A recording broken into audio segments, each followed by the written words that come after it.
90% लोगों को इस बात का रियलाइज ही नहीं है, इसलिए 90% लोग भगवान के भरोसे बैठे हैं कि जो ईश्वर चाहेगा वही होगा।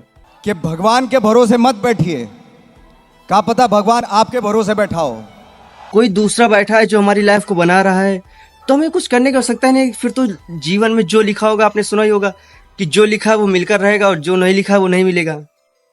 तो फिर हम ये सब कर ही क्यों रहे हैं? अगर हमारी लाइफ में जो लिखा अगर वही मिल रहा है तो हमें कुछ करने की आवश्यकता नहीं। लेकिन अगर लाइफ के विधाता हम ही हैं तो हमें फिर हम जो जैसा चाहेंगे अपनी लाइफ में वो लिखेंगे, है कि नहीं? प्रणाम दोस्तों। Day 1, who is the creator of our destiny, यानी हमारी भाग्य का विधाता कौन है? हमने इस क्वेश्चन को सबसे पहले पिक किया है क्योंकि मुझे पता है कि 10% लोगों को इस प्रश्न का उत्तर सही से पता है, लेकिन 90% लोग ऐसे हैं जिन्हें इस प्रश्न का उत्तर पता तो है लेकिन उन्हें जो पता है वो गलत पता है। तो मैं आज आपको इस वीडियो में इसी प्रश्न का उत्तर ही देने वाला हूँ, एकदम क्लियर शब्दों में, कि हमारी भाग्य का विधाता आखिर कौन है? हम खुद हैं या कोई और ईश्वर, गॉड, अल्लाह है, वाहेगुरु है जो हमारी लाइफ को बना रहा है? क्योंकि अगर कोई दूसरा बैठा है जो हमारी लाइफ को बना रहा है तो हमें कुछ करने की आवश्यकता नहीं। फिर तो जीवन में जो लिखा होगा, आपने सुना ही होगा कि जो लिखा है वो मिलकर रहेगा और जो नहीं लिखा है वो नहीं मिलेगा। तो फिर हम ये सब कर ही क्यों रहे हैं? अगर हमारी लाइफ में जो लिखा अगर वही मिल रहा है तो हमें कुछ करने की आवश्यकता नहीं, और जो नहीं लिखा वो मिलेगा ही नहीं। लेकिन अगर लाइफ के विधाता हम ही हैं तो हमें फिर हम जो जैसा चाहेंगे अपनी लाइफ में वो लिखेंगे, है कि नहीं? तो इसी प्रश्न का उत्तर आपको इस वीडियो में मिलने वाला है और इसी चीज़ को हम एक स्टोरी के माध्यम से समझने वाले हैं। चलिए समझते हैं। स्टोरी ये है कि एक मूर्तिकार है और एक पत्थर है। मूर्तिकार उस पत्थर को मूर्ति के रूप में ढालना चाह रहा है, मूर्ति बनाना है उसे। तो कई सारे लोग अगल बगल खड़े हुए जो सब लोग डिमांड कर रहे हैं कि यार तुम्हें इस पत्थर से हनुमान की मूर्ति बनाना, कोई कह रहा है कृष्ण बनाना, कोई कह रहा है राधा बनाना, कोई कह रहा है राम बनाना, कोई अलग अलग ही नाम बता रहा है, अलग अलग चीजें बना रहा है। लेकिन आप बताओ कि मूर्ति कैसी बनेगी?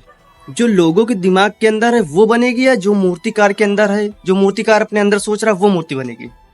बिल्कुल सही, जो मूर्तिकार अपने अंदर मूर्ति जैसी सोच रहा है वैसी मूर्ति बना पाएगा, है कि नहीं?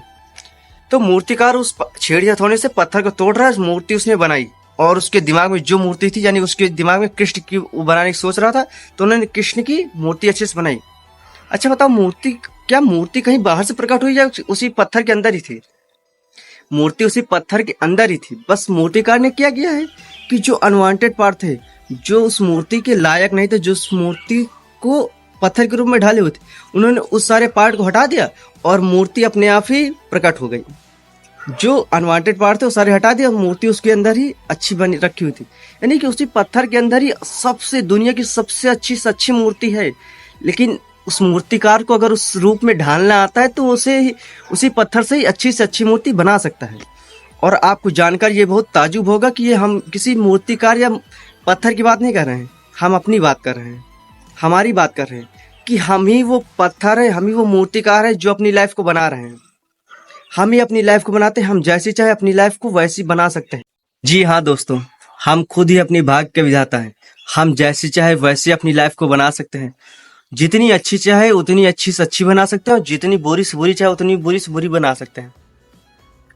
हम जब बचपन से पैदा होते हैं तो हमारी लाइफ में ये कंट्रोल ईश्वर ने हमें इतने अच्छे अच्छे टूल्स दिए हैं, इतने अच्छे अच्छे उपकरण दिए हैं, इतनी अच्छी छड़ी हथौड़ी हमें खुद दी है। माइंड है, इतना अच्छा ब्रेन है, इतनी अच्छी बॉडी है, इतनी अच्छे भावनाएं हैं, विचार हैं, और जो भी दुनिया भर की चीजें हमें दी। हम अपनी लाइफ को जैसी चाहे वैसी बना सकते हैं। लेकिन 90% लोगों को इस बात का पता ही नहीं है। उन्हें लगता है कि कोई दूसरा बैठा, कोई दूसरा ईश्वर है, भगवान है, अल्लाह है, गॉड है, कोई भी है, वो जिसे भी हम मानते हो, उन्हें लगता है कि वो हमारी लाइफ को बना रहा है।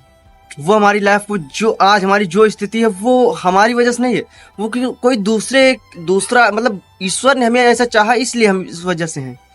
लेकिन एक्चुअल में आज आप जिस भी स्थिति में हो, आप अगर फाइनेंशियल स्थिति से गुजर रहे हो तो भी उसके कारण आप ही हो। अगर आप किसी भी अच्छी स्थिति से गुजर रहे हो, यानी कि कुछ भी आप लाइफ में, अगर पैसों की दिक्कत है तो भी आप ही कारण हो, हेल्थ इशू है तो भी आपके कारण, बीमारी से गुजर रहे हो तब भी उसका ही कारण भी आप ही हो, आप ही के विचार हैं।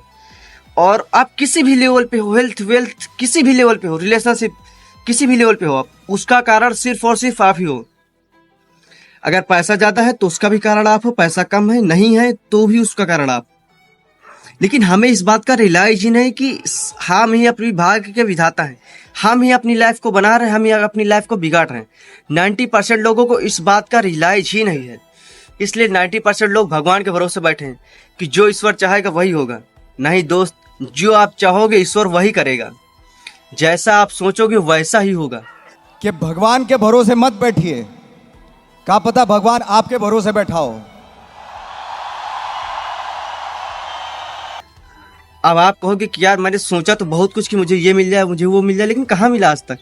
तो दोस्त, इसका भी कारण आप ही के पास है, इसका भी रीजन आप ही हो। आप ही ने अपनी लाइफ में ये जो आपने सोचा पाने की सोची है, ये आपने थोड़ी मात्रा में सोचा है।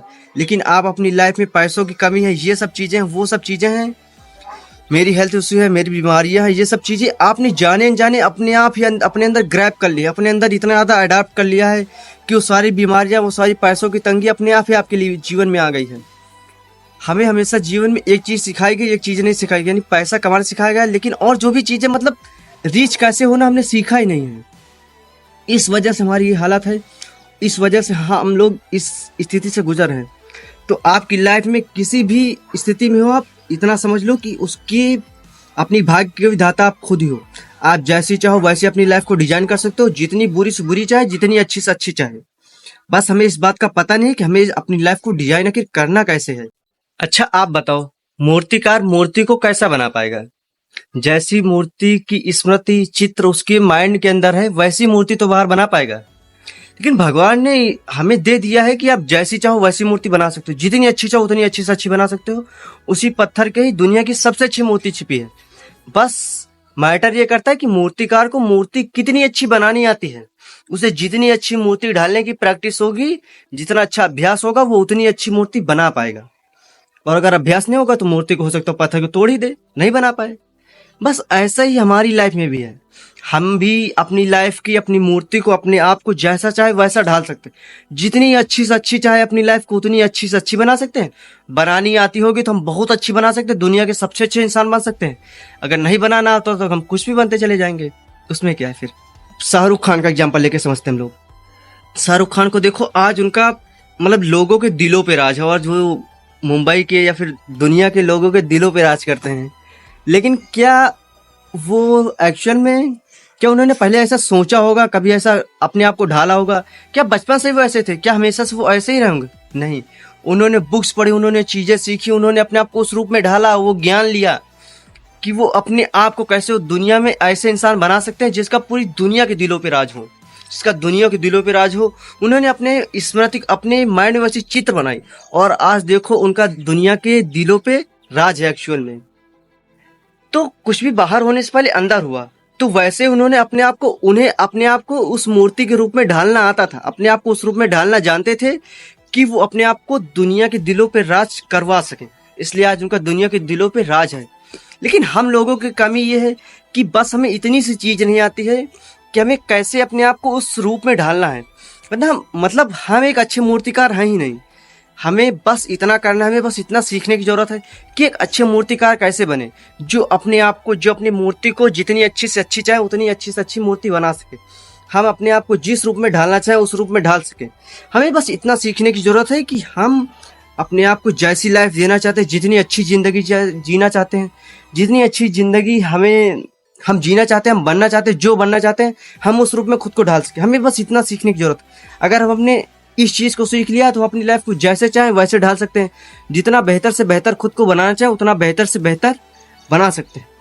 तो हम सब आगे आने वाली एक एक वीडियो में, जितनी भी वीडियोस आने वाली, हम सब में, उन सभी वीडियोस में हम यही सीखने वाले हैं कि कैसे हम अपनी लाइफ को डिजाइन कर सकते हैं, कैसे हम अपनी लाइफ को अपने तरीके से, जैसे हम चाहे वैसी लाइफ अपनी डिजाइन कर सकते हैं। जितनी अच्छी लाइफ चाहे हम कैसे अपनी लाइफ को उतनी अच्छी बना सकते हैं।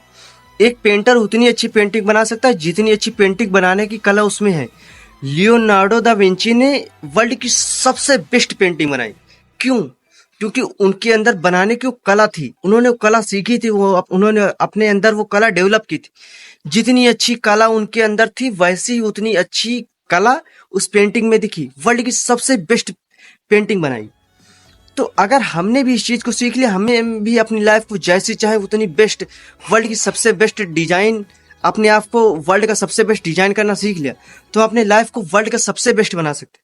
बस हमें वो डिजाइन आनी चाहिए, हमें हमारे अंदर वो कला होनी चाहिए कि हम अपने आप को जिस रूप में ढालना चाहें, जितना बेहतर बना चाहे उतना बेहतर बना सके, तो अपने लाइफ को उतना बेहतर से बेहतरीन बना सकते हैं, जितना बेहतर चाहे उतना बेहतर बना सकते हैं। बस हमारे अंदर वो कला होनी चाहिए। और हम आने वाले दिनों में यही कला सीखने वाले हैं। एक एक दिन, एक एक पल, एक एक वीडियो आपके लिए बहुत ज़्यादा इंपॉर्टेंट होने वाली है। तो अगर आपको ये वीडियो हेल्पफुल लगा हो और आपको लगता हो कि ये वीडियो जिस भी इंसान के लिए इंपॉर्टेंट हो सकता है, तो इस वीडियो को उनके साथ शेयर कीजिएगा और हो सकता हो आपके साथ उनकी भी ये लाइफ ट्रांसफॉर्म हो जाए। तो इस वीडियो को इतना प्यार देने के लिए, इतना सपोर्ट करने के लिए, लाइक करने के लिए, सब्सक्राइब करने के लिए, जो भी किया आपने, उस सब के लिए आपका बहुत बहुत धन्यवाद। थैंक यू सो मच इस वीडियो को लास्ट तक देखने के लिए। और आप एक्चुअल में आप अपनी लाइफ को लेकर सीरियस हो तभी आप इस वीडियो को लास्ट तक देख रहे हो। मैं इसके लिए आपकी सराहना करता हूँ। Thank you so much. आप बहुत आगे जाओगे वाकई में, चाहे देख लेना। Thank you so much for watching this video. Thank you so much. तेरे सपनों को मैं यूं सजा दूं